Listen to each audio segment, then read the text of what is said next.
Well,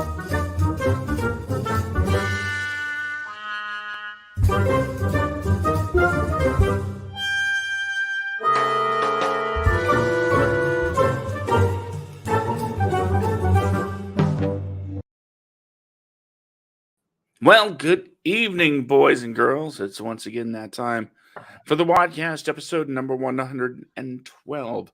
It's the Writers, Actors, Directors podcast.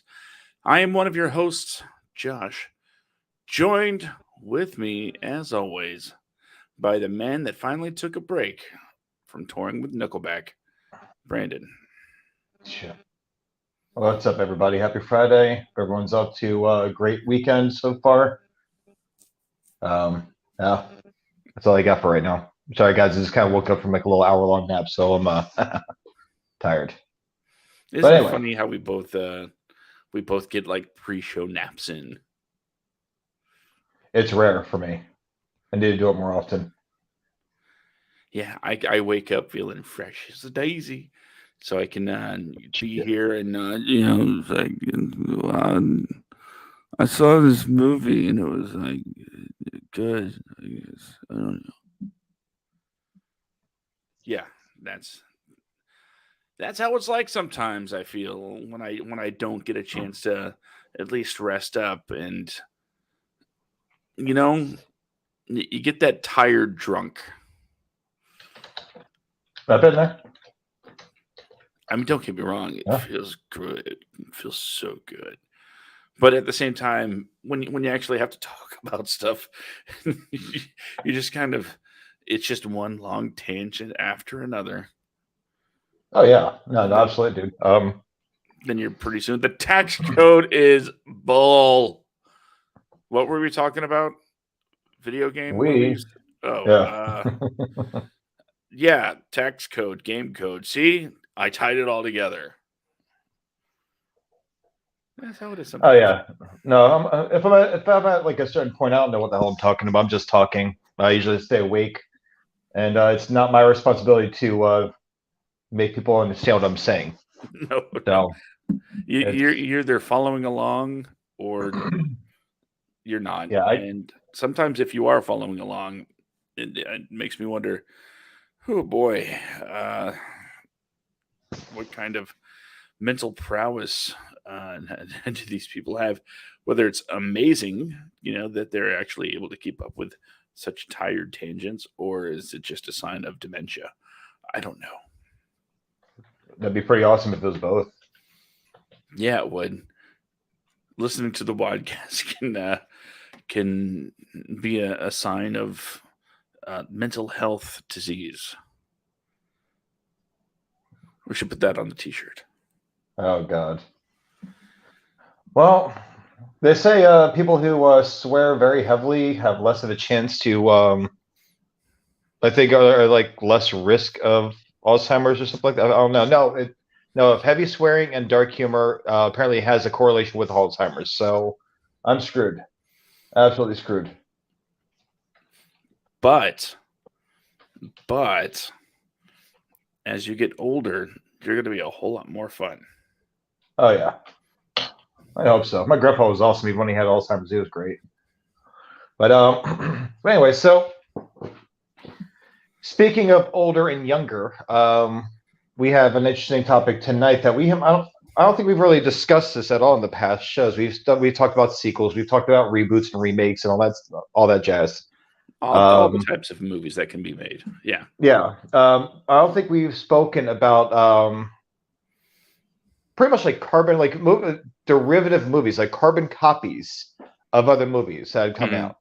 You have a few films that have come out over the years. I mean, you have like obviously things like First Daughter and Chasing Liberty. You have things like Volcano, Dante's Peak, and like the big ones. You have like like the super big ones. You have the what do you call it? Armageddon and Deep Impact. Yeah, like movies that if you watch them, like you could step away for a minute and come back and think that you're watching the same movie if you've never seen them before. And you're to run away from step out the room for like say 5-10 minutes, the movie's still playing. You come back in, and if you have like an asshole friend that just pulls out the DVD and throws a new one in really quick, starts off like in the middle of the movie somewhere and hits play, you'd never even know that you're watching a different movie. You'd be confused. But hey, where did Ben Affleck go? That was a choice to take him out of the movie halfway.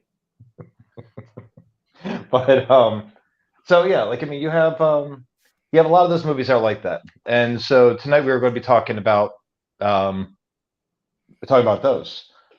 Sounds like good. Good night, everybody.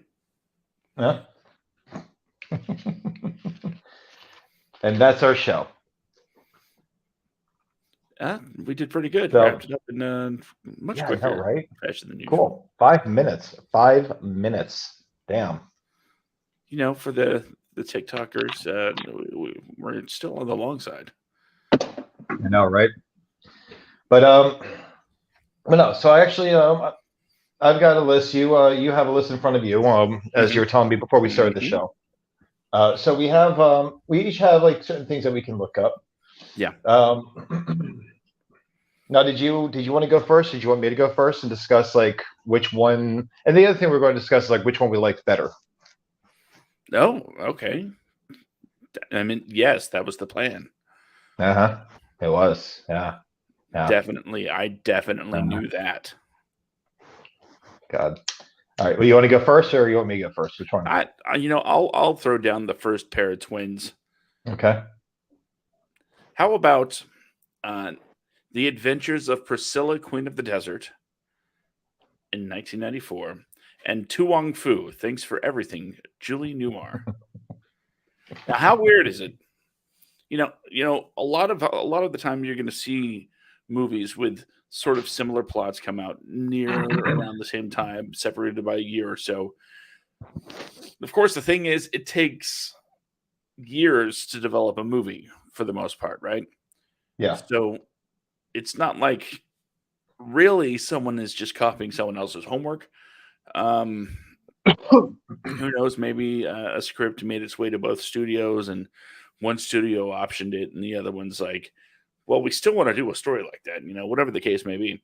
But in the mid 90s, of all times, I'd say one of the last great bastions for, name your phobiness.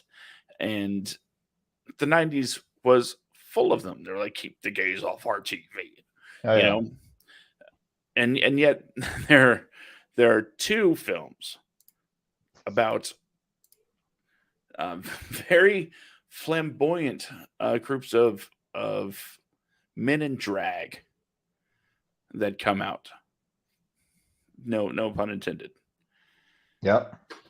And they're both good films. They're actually both very good movies. And not only are both movies about drag queens, but they're about drag queens on a road trip. Both of them. I know.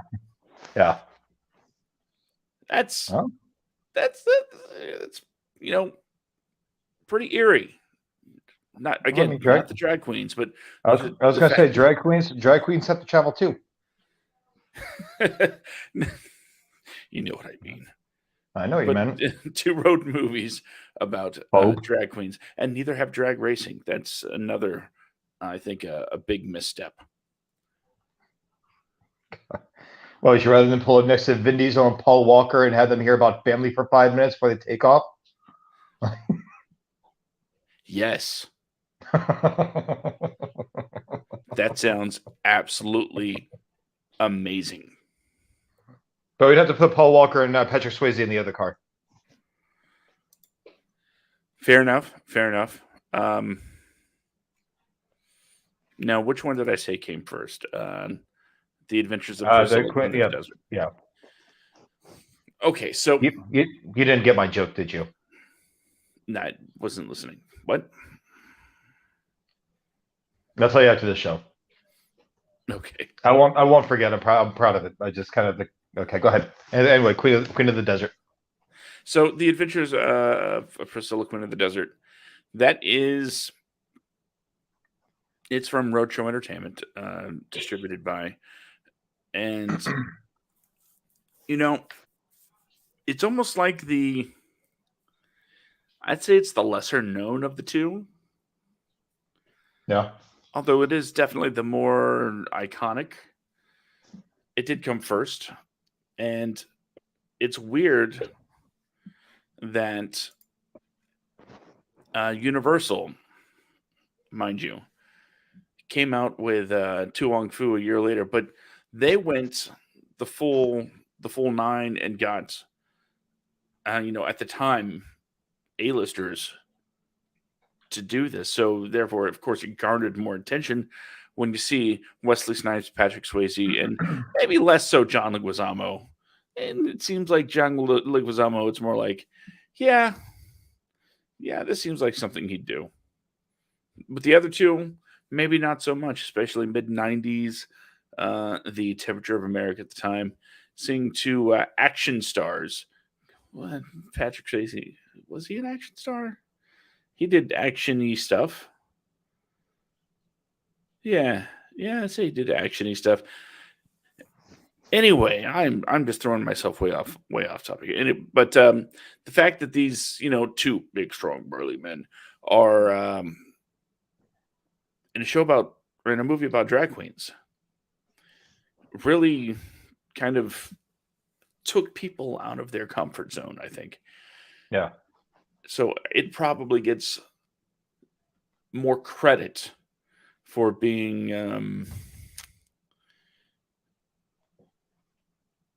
I don't know what the word I'm looking for is. Progressive.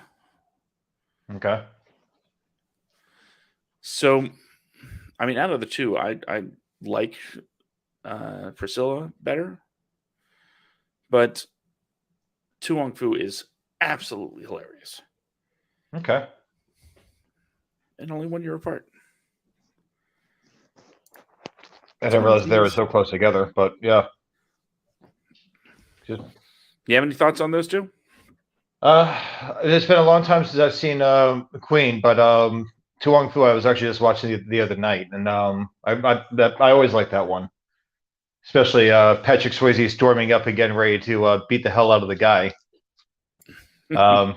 Wesley Snipes is. I'm just watching Blade and drag. Because I mean, it came out just like I think like 2 or 3 years before he played Blade. He was in Demolition Man almost right after he did Tu Wong Fu. Mm-hmm. So it's just, I mean, I'm watching Ghost, I'm watching Blade, and I'm watching Luigi all like just dress up in drag. And John Leguizamo was like, he's very convincing as a woman. Like as a drag queen, John Leguizamo is convincing. He's a beautiful woman. Like he is. Let's see. Blade was 98, so this was like 3 years. U.S. Marshals was also 98. Yeah. But then there was Demolition Man, which is I think 96 or 97. That was 93. Demolition Man was 93. Mm-hmm. Oh, what the hell was I thinking about? Like in 96? Never mind. I'm thinking like with him and Demolition Man. I'm thinking Sylvester Stallone with I think it was Daylight. Daylight's right around that time. So I don't know. Also the same year as this, Wesley Snipes came out with Money Train. Yep. So he was sending a lot of mixed messages that year. No, I know. He was gunning for an Oscar. Didn't get one. But yeah. Well, what are you going to bring to the table, sir? There are two movies with a very, very interesting. Like I like very gruesome stuff. Mm-hmm. And I remember like when I mentioned this to when we had Kelly Horan on the show the other about like a month and a half ago. Her sister Shanna is a good friend of mine, and we both have this weird taste in just oddball movies. And she was shocked when I mentioned this to her because she didn't know of a single other person that knew of this movie. But there's a movie from the mid 2000s called Repo, a Genetic Opera. Mm-hmm. If you guys are not familiar with this movie, it is a rock musical. Think along the lines of Rocky Horror Picture Show. It's kind of like one of those movies. It's really awesome music. It's got Sarah Brightman, the original actress that played Christine Daae in the Broadway production of Phantom of the Opera. Alyssa Vega, but it's a movie about the future, dystopian society where mass organ failure plagues the world, and there's this company called GeneCo that starts manufacturing organs, and you're able to pretty much like finance these organs. If you keep up with your payments, that's fine. If you do not keep up with your payments, they send a repo man to come by and repossess the organs. But the repo man, obviously, you're going to die. They have everything from hearts, kidneys, lungs, like spines. I think was one of them. Everything. So this guy will come, and while you're alive, he will hunt you down, and he'll just string you up, and he'll slice you up, and he'll take whatever organ he needs, and he just walks away, leaving you to die. It's completely legal as part of the contract. So in, I think that came out like 2006, somewhere around there. But in 2011, there was a movie called Repo Men with Jude Law and Forrest Whitaker. These are guys in a future society where you can finance your organs. If you don't keep up to date on your organs, these people come by and they remove them from you. They repossess them. Jude Law, if I remember, it's been a while, but I remember like I was watching this movie thinking like, wow, they watched Repo Genetic Opera and they tried to make a serious movie off of this. Jude Law is a recipient of an organ, and it is said to be repossessed. It's the exact plot of Repo Genetic Opera, just with a different storyline, but it's like the same base plots. I'd never even seen that before in any movie until I saw Repo Genetic Opera, and then, you know. But yeah, that's mine. I've got to say, Repo Genetic Opera wins the two of them every single time. It's campy. It's campy. It is. It's got Paris Hilton trying to sing. That's the only downside of that movie, as far as I'm concerned. Oh, I think it's a big plus. Huh? I think it's a big plus. Oh God, have you seen it? Yeah, of course. Okay, it's painful watching her. Mm-hmm. Like grave robber. She's like shaking a non-existent ass in a tight leather. I don't know who she thinks she's fooling, but it's but it's just like, it's aside from that, like the two psychotic brothers, like Pavo. Oh no, I'm sorry, Pavi. I love Pavi. And for those of you who don't know Pavi, he actually takes off like people's faces and staples them over his own. Yeah, like they're psychopaths. But oh God, I love the music, and I love the story. The fact that they got Joan Jett to make an appearance in it for like 5 seconds made it worth it to me. So yeah, it's a very fun movie. Have you has the oldest seen it yet? No. Time to introduce them to it. Although it's funny, you mentioned, at the top that not many people have heard of Repo the Genetic Opera, and I have seen that one. I have not seen the other one though. Repo Men? Yeah. It's okay. I think it's worth a watch, but I don't like it when if the movie's about like a volcano, I get it. If the movie's about an asteroid, I get it. If the movie is about, say, like a dinosaur or dinosaurs or something, I can even get that. But this movie is strictly about like, repossessing organs. It is very specific. Yeah. I'm like, oh, okay. Well, you guys just they sat down, they watched like 5 minutes of that movie. They saw the opening of the movie. The whole Repo Man song that plays, the very first song of the whole film, explains who the Repo Man is. They watched the opening, they turned the movie off, and they're like, we can do this too. And they made their own movie, whatever. But so Sarah Brightman. Pitch. Hit play. Huh? The pitch meeting is, all right, give us your pitch. and they hit play. Can you imagine if they were like, well, this movie's never going to have a fan base. Look at the music video we made. Yeah, you had Giles from Buffy the Vampire Slayer. You can't go wrong with him. And he did a great job. I never knew he had that kind of a voice on him. I never would have seen that coming. But then I'm waiting for someone to make a derivative movie that resembles the plot of Cannibal the Musical now. I've been recommending that movie all week. What, Cannibal the Musical? Yeah.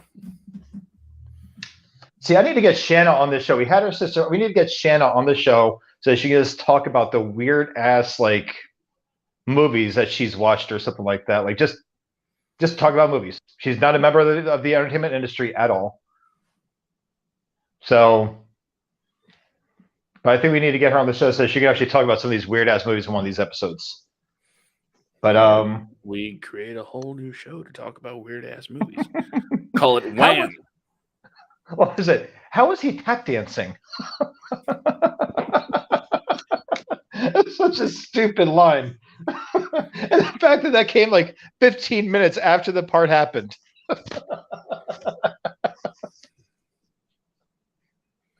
Oh, Christ. I gotta watch that again. Anyway. Soon.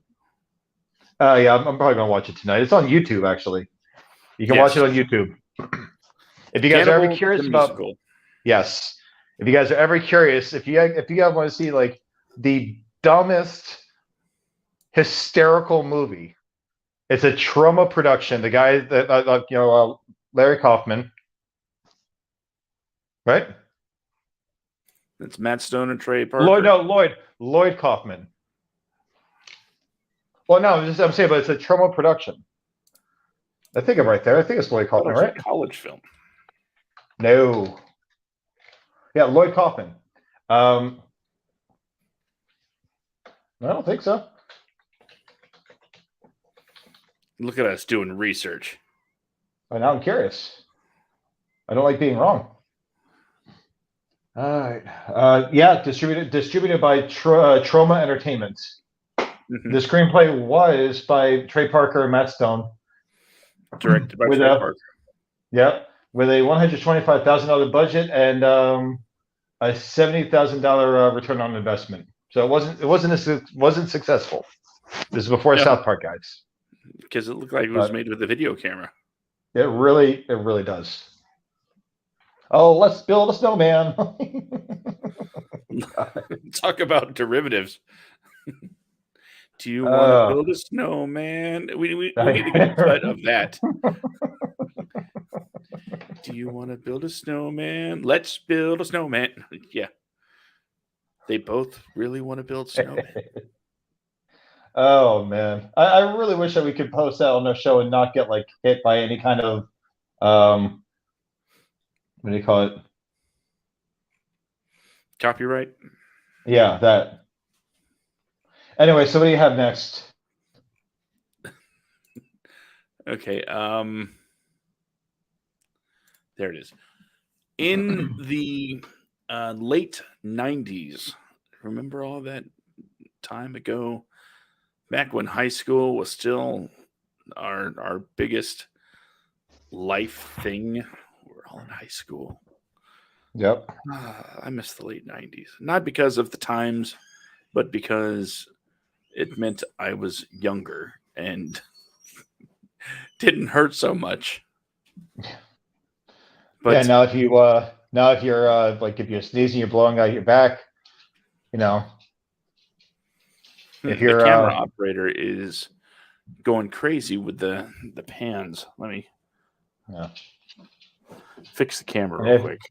And if you're loving on a woman, you don't know if you're having an orgasm, if you're having a seizure, having a heart attack, but you're hoping for the best. Mm-hmm. Mm-hmm. Yeah. I'm telling you. If you fart too wrong, you blow out your back. Yeah, I'm familiar with that. and you're like, please be dry. So in the late 90s, there were two movies that had this very similar idea And if it was done even 10 years later, it would be understandable. But in the late 90s, reality TV wasn't really a thing. And yet we got both The Truman Show and Ed TV. Yep. And they're both actually pretty decent movies. I'll say that. Like, Truman Show's amazing. Mm-hmm. Ed TV wasn't horrible. Both with Ron Howard directed Ed TV about a guy that agrees to have his life broadcast 24/7, and culminates in him rejecting the reality show itself. But the production company's like, no, you have a contract, so if you won't allow us to film you, we'll film everybody you love. Spoilers. And then there's the Truman Show, who at the end rejects the idea of the reality show. Once he finds out that it's happening. Yep. And the production company's like, no, Truman, we need you. Spoilers. And you like my Ed Harris impression there? Yeah, I really did. That was I'm Ed Harris. No, of course, the biggest difference is one is fully aware the entire time that he's on TV because the cameras are pretty much literally in his face. And the other one is not aware because his entire life has been a lie. So it's just been a lie. And the interesting thing about both of these movies is it sort of introduces the idea of, yeah, we had like the real world and stuff like that, but this really introduced the idea of a consistent reality based TV program. And what do you know? It took off. In real life, we can really record people all the damn time. Yep. And it's cheap, so let's do it always. But it's also pretty boring, so let's make sure we script some drama in there. But sir, if we script the drama, then it won't be reality, will it? Shut up, you. There's usually lots of alcohol, though. That's a big way that they increase the drama in reality TV shows, especially like the ones where they're all in the same house together. Make sure we cast alcoholics. I'm telling you, watch any of those movies. Like, once you watch one of these movies and you actually start noticing that they always have some kind of alcoholic beverage in their hands at all times. When the camera's on them and they're not out doing some kind of like stupid thing, that's it. Gotta have some jackass running around lifting up his shirt, showing up his abs, saying that there's a situation or something. Like, someone that frequently uses the word "brah." Yeah, bro. What's up, bro? What's up, bro?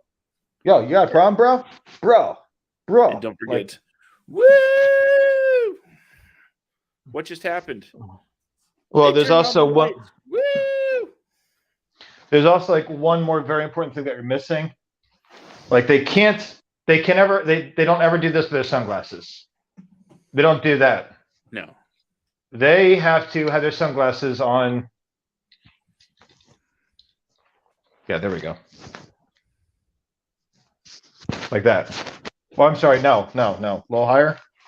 Right there. Yep. Because if you wear your hat backwards, it looks cool. So if you wear your sunglasses backwards, I guess that looks cool too. Backwards and upside down. Cool, but double cool, bro. Don't want to lose my sunglasses. But you watch one of these shows, you will see that they always have, like, you watch reality, they always have, like, some drink in their hand. The girls are always sloshy ass drunk. Talking about how it's like, I'm classy. Like, okay, hey, your vagina's showing. No, someone get her to pull the underwear to the side a little bit. Like, they have the two types of drunk chicks. The Don't look down on me. I have class. I'm Yeah. proper. And then the other ones that are like, you don't with me because I'm a bitch. Yeah. No, I was like, I'm a queen. You don't know how many friends I have. I'm a queen. I'm a princess. Like, okay, shut up, princess. Oh God, I hate that. I hate those shows so much. If somebody wants to, Oh God. if a young woman wants to call herself the B word, then take her at her word and maybe steer clear. Yeah. Yeah. After all, you were warned. Yeah, besides, like if you watch things like the Jersey Shore, they all have like a snarl on their face constantly. Even when they're smiling, they're snarling at you. It's not. They don't have any kind of like. It looks like they just smell like a shitty diaper.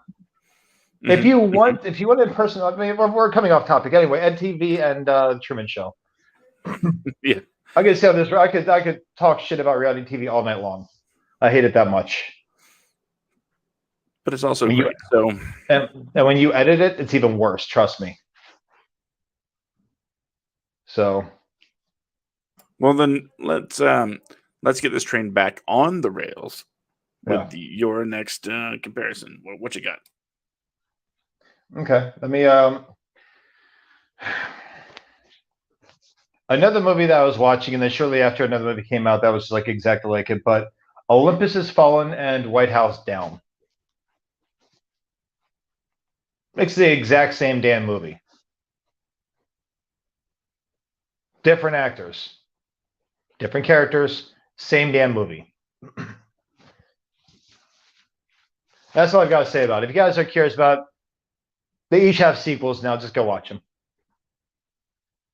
That's all I have to say about it. They're not even worth talking about to me because they're just they suck. I don't like either one of them. I haven't seen either one of them. You're not missing anything.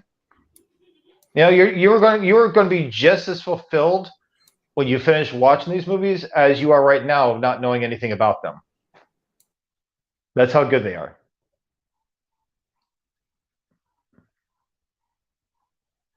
Fair enough. So, yeah. Fair enough. Yeah. So you want me to tell you about another? Yes. Set of twins. Well, I'm going to go ahead and read you the plot. I'm going to read to you the plot. I'm going to read to you the plot. Sorry. Go ahead.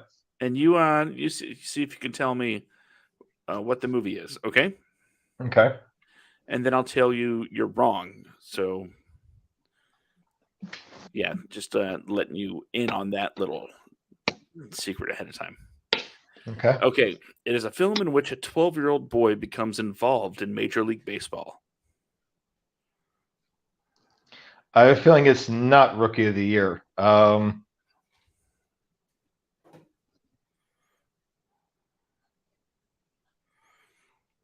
Angels in the Outfield. Wrong. It's Rookie of the Year.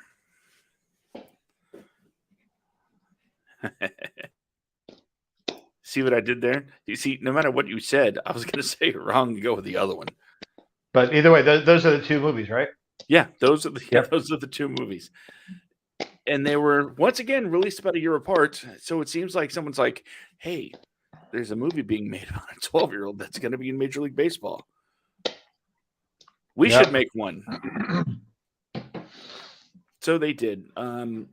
Which one came out first? Angels in the Outfield? No. I think Angels. No. Was it Rookie of the Year that came out first? Or was it Angels in the Outfield? No. It wasn't Angels in the Outfield. That was my bad. The more direct comparison would be Little Big League, I guess. And you know how it was like actually, the way that I know that movie was so incredibly poorly written is it wrote the Angels as actually being a good baseball team in that period of time. Hell, even today they suck. It's like the Jacksonville Jaguars. They're never going to get good. But hey, at least when the Jaguars suck, it's a business decision.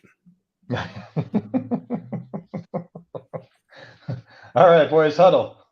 Okay, guys, we're doing really great this first half. What do you want to do now? Start losing. You know the drill. Okay, and break. And then they go out there and they start sucking. No, To the it's like players. But no, so it's like you have Angels in the Outfield. Well, these are your movies. I'll let you Little discuss Big them. League.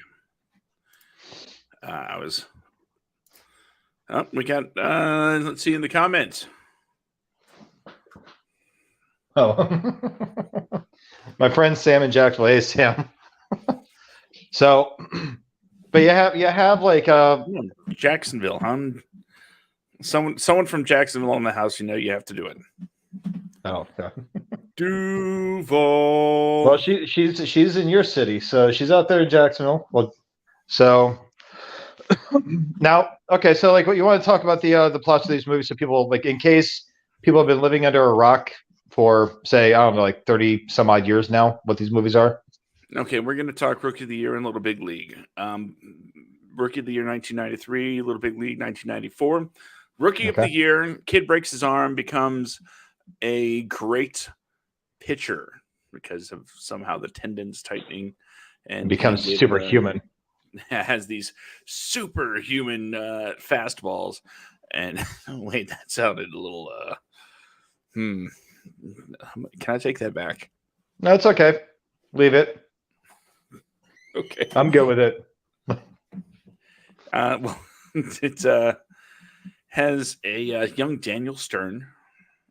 Yep. Hot ice. So it's about the Cubs and how they're going to be an amazing team now that they have a 12-year-old on it. And don't forget, isn't it Gary Busey? Yeah, Gary Busey. Before the accident, back when Gary he was still Busey sane. Begging your mom. So. And on the flip side of that, you have Little Big League. While the 12-year-old in Little Big League doesn't become, an all-star player, he does, however, manage to become an owner / manager of the Minnesota Twins. The Minnesota Twins, this kid, winds up being a manager. But of course, the thing to remember is, as long as you got a plucky kid associated with your team, you're going to go from being the worst team in your league / division to one of the best. Yeah, you never challenge kid like there's. Okay, it's like that. What was the women's football team that challenged kids to a football game? And all the kids they all beat her. All the teenage boys beat the women at football. This is like a national women's football. I see the cup. And look, that's my mom's signature underneath of it. Look at that. No. Oh. I don't have mine. I can't match you right now. But yeah, this women's football team never watched those movies. And it shows. Clearly not. You never challenge a little boy to to a professional level sport. They're going to take you to they're going to win you the pennant. They're going to they're going to get the big tournaments and everything else. They're going to you're going to get your ring. But it reminds me of there was a skit many years ago. I don't remember from where, but they were at a Little League championship. And the coach is like, all right, guys, we've been working hard all season. We're at the top of our game, and we're going to – wait, what? Oh, God, we're going to lose. They have a girl on the team. She's going to overcome the odds and show us all that gender doesn't matter. Oh, my God, they got a wheelchair kid? We are so screwed. God. We've been working our butts off, doing 2 a days, 3 a days, all this training. Sorry, kids, means nothing now. We are going to lose. God, it's so stupid. Oh, Christ. I got to find that sketch again. That was great. I guess you could also, when it comes to movies with similar plots, kids' sports movies from the 90s. All of them. So we're taking these plucky, kids that play in, uh, sand lots and fields that are overgrown and awful and terrible rinks and all of these sports areas that are in desperate need of repair. We got to have that montage later, and Yeah. they're a terrible team, but it takes one inspirational guy to come up and say talent doesn't matter in the sports. You got to have heart, and then you'll win the championship. So see the Mighty Ducks. What was it? The Big Green. That was the soccer version of that. Little Giants and football. Yep. Oh God, Little Giants, Jesus. The Yeah. Bad News Bears, if you want baseball. They covered all the sports with plucky underdog kids that have no business winning championships, but overcome the odds. Just pick a sport. There's a movie for it. Let's see. I'm trying to find the.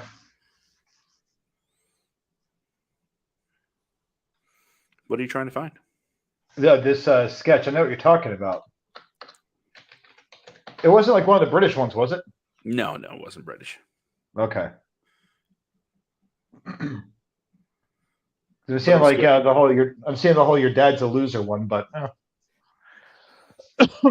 but either way. So moving on, or did you have something else you want to bring to it?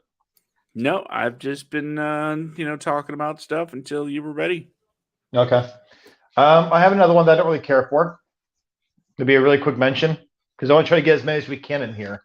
I hate rom-coms with a passion. I can't stand them. I think that they are the dumbest, most mindless, and most predictable movies you could ever watch in your life. That said, there's two of them that are pretty much the exact same damn movie as well. Friends with Benefits and No Strings Attached. Oh, yeah. The same damn movie. It's the same damn movie. Except you're pretty much like watching Justin Timberlake bang Ashton Kutcher's wife in one movie, and he's banging some other woman in another movie. Like a husband and wife were in the exact same movie, but in two different movies. Mm-hmm. Like it's just, I don't know.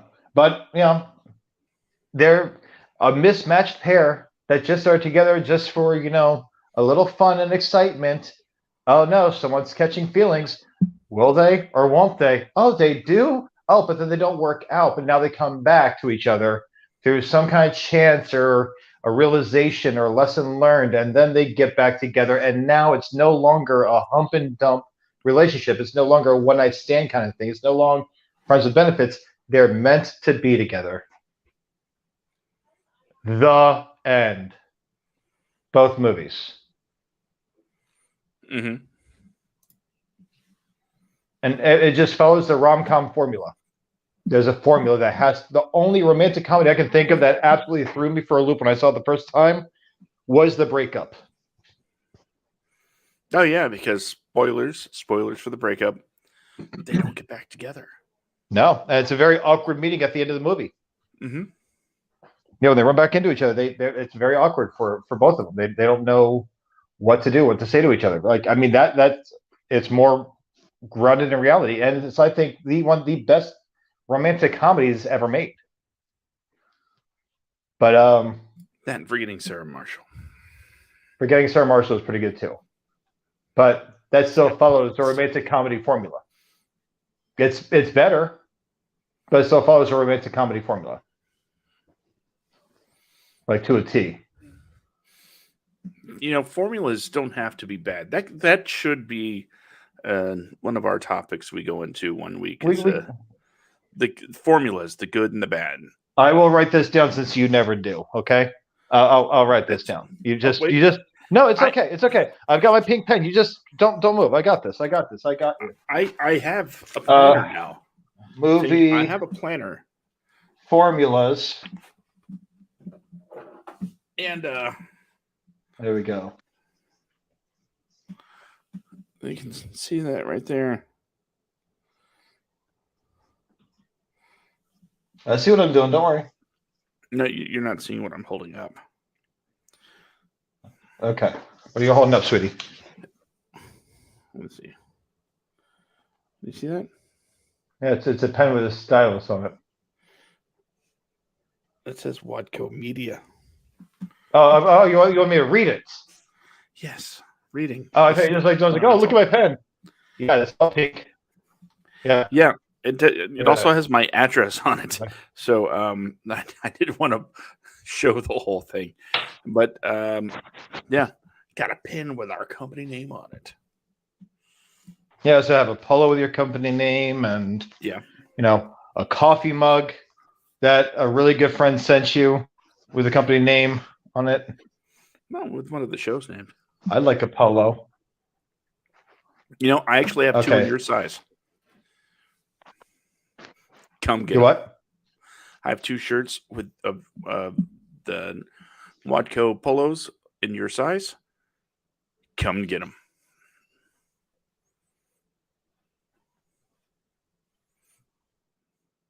That's you. I think that's me.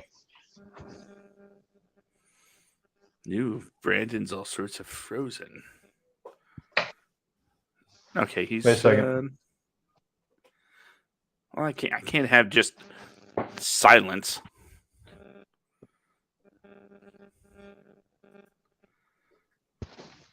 All right. Is that better? Yeah. So as I was saying, come and get your shirts. Oh well. Maybe I should shift them to you in the lunchbox. Oh, you could. You could have done that for my 40th. Yeah, but that would be expected. I don't like to. I didn't even message you on your birthday. No, you didn't. You didn't. Our assistant updated the WADcast page.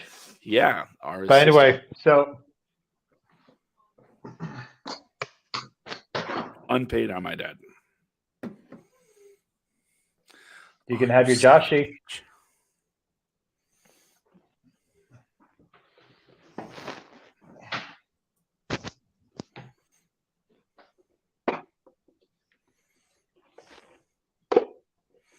You have the set. The Josh and Brandon. You have the Josh and Brandon, huh? You know I want those.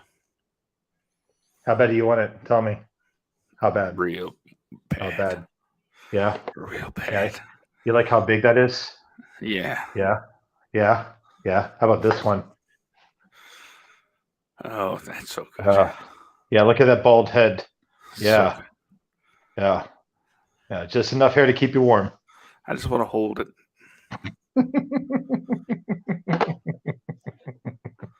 Oh, God. I hope nobody uses that bit of audio out of context against us. And TikTok. God. There we go. That's what the TikTok will be for. Just like us things out of context. Oh, yeah.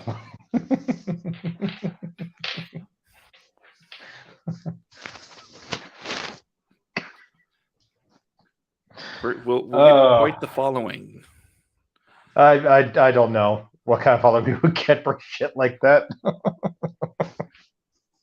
Hey, a following is a following. Everybody's welcome here. Mostly. Yeah. For the most part. Except for that guy. Fuck that guy. Yes. Yes, please. Wait, what? Really? You used your one for that, and thank you. Oh, shit. God damn it. Well, it's okay. We got 10 minutes of this show, so I used my one per episode to, okay. I'm all right with it. So what's your next one? I'm gonna say I think we got a good number of them, and there's a few of these here on this list because it's a list from Wikipedia that talks about twin films, movies with incredibly similar plots that were released around the same time. There are some of them that don't make a whole lot of sense to me by being on the list. Showgirls and Striptease. Those movies aren't even like really alike. It's just like one's a. I mean, yeah, they both get naked, but that's about the extent of the likeness between the two. Yeah, one's a comedy and the other's striptease. Yeah, I don't think Showgirls was meant to be a comedy though. Never said it was meant to be. The fact that it was the guy that directed RoboCop that did Striptease still baffles me today. We get RoboCop, and a few years later we get Striptease. I've never understood that. Like how? What, Paul Van Hoven, right? Paul Verhoeven. Yeah, that's it. Yeah, he gets his RoboCop, then he gets Striptease. No, I'm sorry, Showgirls. Striptease, I never really understood like either one of those movies at all. But it's like they're not the same. They're not even like the same. There's nothing derivative of them at all. Now I could compare the obvious ones I mentioned earlier. Mm-hmm. Deep Impact and Armageddon. Yeah, that makes sense. Yeah, like that and they came out the same summer, if I'm not mistaken, right? Yeah. Or was it? But 1998. Yep. And then what was the other one? The big talk around the campus was, so which asteroid film are you going to be seeing this year? Don't forget, if you choose the wrong one, you'll be publicly shunned. Yeah, and just like Volcano and Dante's Peak were both 1997. Mm-hmm. It's like we were just like they were just like really gunning for. I didn't even look at what studios produced them, but can you just imagine for a second? Like it must have been someone working both studios for both like releases for all 4 films. I'm sure there's a story behind this somewhere. I'm going to have to look that up tonight. I'm actually very curious about that because, like, I think you're right. I was thinking the same thing earlier. There has to be something about this that actually connects those 4 movies and whichever studios put them out and how these movies were made in such close time together. Because I feel like someone would have to have been like a company mole to know what the other company was putting out there. But anyway, maybe it's I don't know. I don't want to speculate. I'm sure there's a really cool story behind this, and I'd like to get to the end and the bottom of it. And I think the final thing that we can talk about is because there's a new movie coming out so soon, Avatar and Fern Gully. They are the same. Yep, they are exactly the same. Except one is a great movie and the other is Avatar. Yeah, Avatar that movie is so overhyped. I can't I remember the plot of it. I know the movie Kevin Smith predicted what was going to happen in that movie when he made Clerks 2. When Jay is talking about how he could be an astronaut if he wanted to be, mm-hmm. Go out in space, find a new alien civilization, and screw it. And the guy's like, he's like, yep. Be walking down the street, and then people would be like, yep, there he goes. Homeboy humped a Martian once. This actually happened in Avatar. The guy goes and does a hibbity-dibbity with a giant blue, space alien that he only knew for maybe 5 minutes. He just went out there guns ablazing, ready to get laid. He didn't care what it was. Mission. It's like, oh my god, my cock works and like in his body. Oh, I can run here. This is awesome. Oh, it's not human compatible. Well, let me see what else I can stick it in. Hey, you're not human. Come here. It's so bad. It's like James, Mr. Cameron, buddy. The hell is wrong with you, man?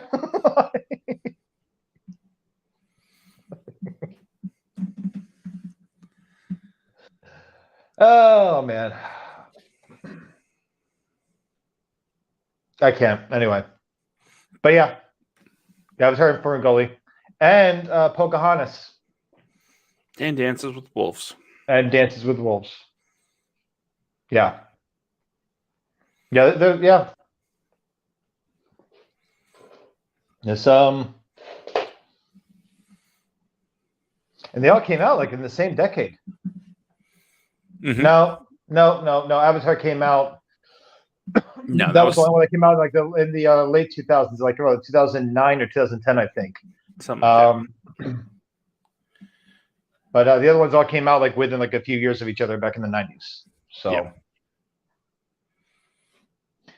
Anyway, on that note, where can people send their hate mail to you, Brandon? Oh yeah, Mr. J. Chitty. Why are you giving people my private email address? Well, I didn't say the numbers, so okay. But yeah, no, you can contact me on Instagram, bjacksman. It's actually like, sorry, right here. I really stuck with this. There we go, right there. That's it. Yep. So I'm looking at like a mirror image of myself. So I'm like, oh yeah, it's right here. Oh wait, no. Oh, there. Okay. bjacksman192 is my Instagram. I don't know Twitter, but I have a feeling that doesn't really mean anything for long. TheWADcast.com is still up for right now, but it will be down sometime this next week, or this coming week rather. It's going to be down. Now, that being the case, you can also find us on Instagram under the WADcast. Just type in the WADcast, you'll see that logo right there. Black screen, white banner says WADcast, writers, actors, directors. It's in a little circle on Instagram. Like and follow. Same for Facebook, facebook.com/the WADcast, and that's where you can find me. But yeah, look me up on Facebook, Brandon Junk. Apparently, I've got a few profiles apparently. I will not accept your friend request. It's nothing personal. I just there's so many in the pipeline that I don't know who these people are, and I don't really care to know them.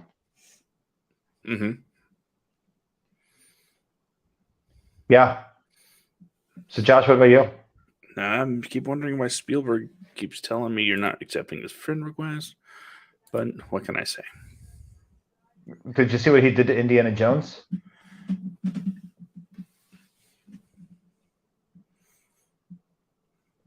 Kingdom of the Crystal Skull. No, fuck that guy. I don't want to be friends with him. Kiss my ass. Well, if you want to hear about stuff with Wadco Media, go to wadcomedia.com. It's a website that is there. Fucking theology of science fiction. If you want some WADcast merch, you go to wadcast.com, or not Wadcast. You go to wadcomedia.com, where all the links are. If you want to hit us up on socials, go to wadcomedia.com. You can find us on the Facebooks and hit like on those pages. So that way you know when we go live each and every week on the WADcast. It's every Friday night at 10 p.m. Eastern, 7 p.m. Pacific. But Wadco Media has a bunch of shows. Tori Finds the TARDIS at 8:30 p.m. Eastern, Monday, 5:30 p.m. Pacific. Wednesdays, 10 to 1, same time, 8:30 p. 8:30 E, 5:30 P, and Thursday TV dinners, 8:30 E, 5:30 P. You know, it's kind of a standardized time of the day for us to put out a podcast. But the WADcast goes live each and every Friday night at 10 p.m. Eastern, 7 p.m. Pacific to bring you all of your great writers, actors, directors, conversations. And we try to come up with a pretty good show each and every week.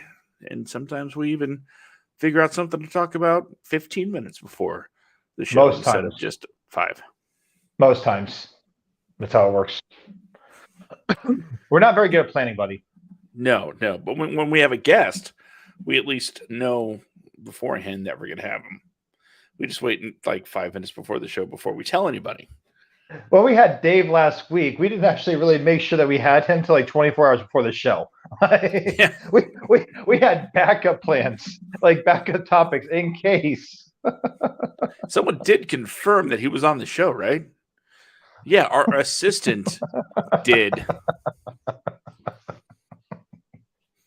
See, that's what you call a callback. God.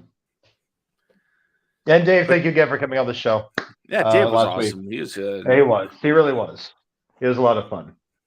I liked having him on, and I hope we get another guest on soon because guests can be fun. Yeah. Well, I messaged a few actresses and actors.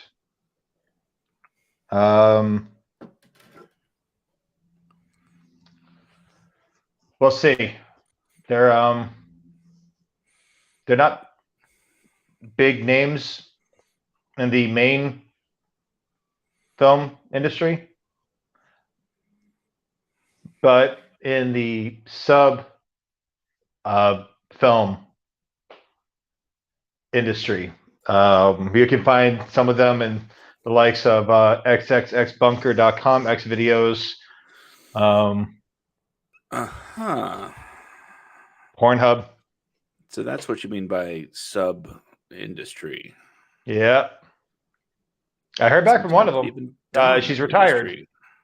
I heard back from one of them. She's retired. Another one is a friend of mine out here. But I don't know. I kind of want her on the show just so I can talk to her because she is, in fact, not straight by any means. But that's the character she plays. I get what you're saying. While she's earning at work. Say at work. Yeah. Yeah, while they're using her legs like she's a wishbone. Didn't have to go into that much graphic. I didn't say anything graphic. I didn't say she went heels to Jesus. I just said like the wishbone. Like, see, now if I do that, it gets graphic. Like, I mean, okay, I'm way too damn tired, man. I should just shut up and mute myself so you can finish up muting. Well, I'm going to let Brandon just listen to this then. Well, by the sound of the music, you know what time it is. It's time for the final thoughts. And the final thoughts, the same as always. The only thing standing between you and your dreams is you. And sometimes Brandon. Oh, I'm sorry. I'm just watching the poor guy. I'm so tired. I hate the only thing so much. The only thing standing between you and your dreams is you. If you want to do something creative, then by all means, just do it. If you want to be a writer, just start writing. If you want to be a director, you know what? Grab your phone, start shooting some footage. Get some cheap editing software. Put something together. It doesn't have to be the greatest thing in the world. It doesn't have to be Citizen Kane. It doesn't even have to be Tommy Wiseau's The Room. It just has to be something to get you started in that direction. Every first step is a step towards your dreams. So if you're not doing it, then guess what? You're just not doing it.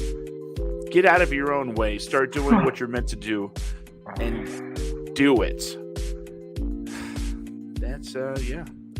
That's it. So this has been the WADcast episode number 112, the Writers, Actors, Directors podcast, plus all those awesome jobs on the set in between. That's right, looking at you gaffers. And Thank you all for joining us.